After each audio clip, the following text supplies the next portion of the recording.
মায়ের তুমি করে গো মায়ের তুমি দাঁড়িয়ে করলে গা মায়ের কি করছে? আমি আর মায়ের কোলে নিতে পারতাম না। কারণ আমি হয়তো 2-3 ধরে বাড়িতে কথা কইতে পারতাছি না, মন মেজাজ ভালো না, কে সাথে কথা কইতে পারতাছি না, খালি দুষ্টুমি করে। এই কিসে সুয়াবো কি তুমি বাচ্চারা যাত্রা করলে গা? জানতাম না আজকে কয়দিন ধরে দেখতে পারতাছি না, বাড়িতে কথা কইতে পারতাছি না, কিটা করতাম? নেট নাই। তাই বলি কি তুমি মায়ের লগে সিলা দিলি করবা? মায়ের কি দোষ নেটের সমস্যা বাংলাদেশে নেট বন্ধ করে লাগছে, এটা তো মায়ের লগে তুমি রাখতে হবে কি লিগা? মায়ের তুমি করে লো মায়ের কি করছে? আমি আর মায়ের কোলে নিতে পারতাম না, কারণ আমি বাড়িতে কথা কওয়া লাগবো। আমার মন মেজাজ ভালো না, আমার ফ্যামিলি আছে, সবার সাথে কথা কইতে হইব। ফ্যামিলি তোমার আছে, আমরাও তো ফ্যামিলি আছে। আপনার ফ্যামিলি আছে ঠিক আছে, আমি প্রতিদিন কই আমার কথা, আমার মায়ের সাথে, আমার আব্বার সাথে, আমার ছোট বোনের সাথে। তুমি তোমার মায়ের দেখাইতে পারতো না, তোমার বাপের লেগে তুমি আমার লগে রাখ দেয় বা বাচ্চার লগে রাখ দেয় বা কিটা করতাম সারাদিন? আমি আজকে 6 দিন হয়ে যাইতেছে, এখন আমার আম্মার সাথে, আমার আব্বার সাথে, আমার ফ্যামিলির সাথে কেউ সাথে কথা কইতে পারতেছি না। এক কাজ করো, বাংলাদেশের নেট সম্ভবত 7-10 দিনের মধ্যে খোলার কথা কইছে, 7-10 দিনের মধ্যে খুলবো। ওখানে আমরা রাগারি করে কিতা করো, তুমিও প্রবাসী আমিও প্রবাসী, আমরা যেহেতু না আছি, আমরা সমুদ্র করে আসলে থাকতে হইব, নিষেধলা তো হইতো না। তুমি যদি চিন্তা দাও তো হইতো না, যেহেতু এটা সমস্যা বাংলাদেশের, যে কোনো একটা বিষয় নিয়ে এসে একটা আন্দোলন শুরু হয়েছে, আন্দোলনের মধ্যে লাইন অফ করে দিছে, সারা বাংলাদেশের লাইন তো বন্ধ, একটা সিনেমার মধ্যে কল দিয়ে কথা বন্ধ না। কালকে একটু কথা কইছিলাম, হালকা একটু কথা কইছি, পুরোপুরি কথা কইতাছি না। আমার আব্বা আমার মাইয়ার লাগে কান্নাকাটি করছে, তাই আমি বুঝাই কইছি আছে আমরা ভালো, আমরা যে ভালো আছি আমার মনের কষ্টটা তো শেষ হইতো না। পয়লা তুমি অনাপাতত নেটটা বললা বাংলাদেশের পরিস্থিতি দেখো, অনাপাতত কথা বন্ধ রাখো। আশা করি আগামী 10-12 দিনের মধ্যে নেট ঠিকঠাক করবো।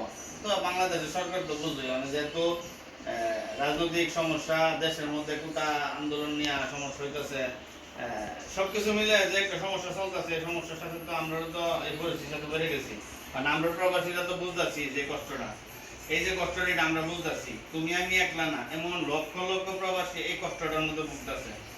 আপনি জানেন আমার মায়ের আর আমার আম্মা প্রতিদিন কথা বলে, আমার আব্বা প্রতিদিন কথা বলে আমার মায়ের সাথে। এটা তো বুঝতেছি, তোমার মেয়ের আমার মেয়েরা যখন তোমার বাপ্পা দেয়, আমার আব্বা মতো দেয়, কইলাম না আমার আব্বা কালা ফোন দেখা নাড়ি করতেছে। কোটি প্রবাসী সারা বিশ্বের থেকে এই কষ্টটা ভুগতেছে, শুধু এই কষ্টটার মধ্যে তুমি আমি একলা না, 1.5 কোটি প্রবাসী এটার মধ্যে ভুগতেছে। এটা পরিস্থিতির সাথে আমরা তাল মিলাই নিতেই হইব, যদি না নিয়ে আমরা কিছু করতে পারো, হ্যাঁ না নিয়ে কি করতে পারো? এক পারো বাড়ির যে জায়গা, বাড়ির যে লোকের সমস্যা, বাংলাদেশ আন্দোলনের লেগে ঠিক মতো বাড়ি যেতে পারতো না, এয়ারপোর্টে নাম বা এয়ারপোর্ট থেকে বাড়ি যেতে পারতো না, বাচ্চাটা কোলে লো আমি কোলে নিতাম না। না, বাচ্চার তো কোনো দোষ নাই, দোষ করলে দেশের সমস্যা, দেশের রাজনৈতিক সমস্যার কারণে সরকারের তথ্যমন্ত্রী যারা আছে তারা নেট বন্ধ করে লাগছে। এটা তো আমার বাচ্চা দোষ না, বাচ্চা তো নেট বন্ধ করে লাগছে না। এখন বাচ্চা গুলি লো না লইলে আমি নিয়ে নিবো, ঠিক আছে? আর এই বিষয়টা নিয়ে এসে তুমি একলা চিন্তিত না, সারা বিশ্বের প্রবাসী যত প্রবাসী আছে সবাই এটা নিয়ে টেনশন আছে, চিন্তিত আছে, কষ্টে আছে। ফ্যামিলিগত যারা আছে বাংলাদেশে 18 কোটি মানুষের মধ্যে যাদের প্রবাসী আছে, ছেলে মেয়ে সন্তানেরা প্রবাসী আছে, তারাও কষ্টে আছে, যারা ফ্যামিলি প্রবাসীদের সাথে কথা বলতে পারতেছে না। এটা তোমার আমার একলা না, এটা মাইনে নিতে হইব, হ্যাঁ এটা মাইনে নিতে হইব এবং ধৈর্য ধরতে হইব।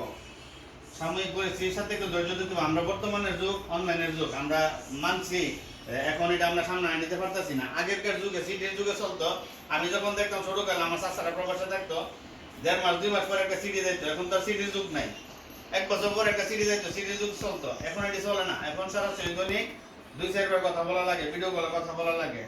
এখন কিছু করার নাই, যেহেতু আমরা প্রবাসীরা বিপদে পড়ে গেছি, আর প্রবাসীরা ফ্যামিলিরা আমরা সাথে কথা বলতে পারতেছে না, তো এটা আমরা মানায় নিতে হইব।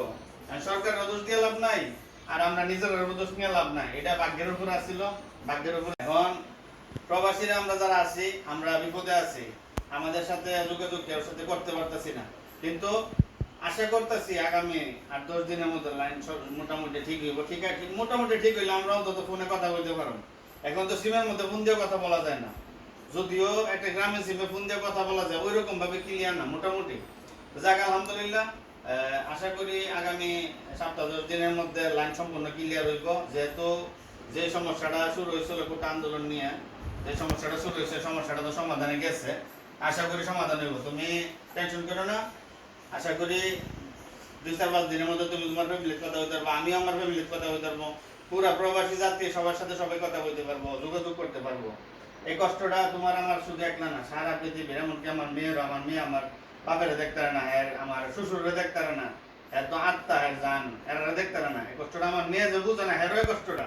তো তুমি এই কষ্টটা নিও না, আপাতত না নিয়া আল্লাহর কাছে দোয়া করো যাতে তারারে আল্লাহ হেদায়েত করে আর লাইন টাইন যাতে সবকিছু ফিরে দেয়, আর আমরাও যাতে সবার সাথে যোগাযোগ করতে পারি। বুঝতে পারছি? বুঝতে পারছো? হ্যাঁ, বুঝতে পারছি। ধন্যবাদ। ধন্যবাদ।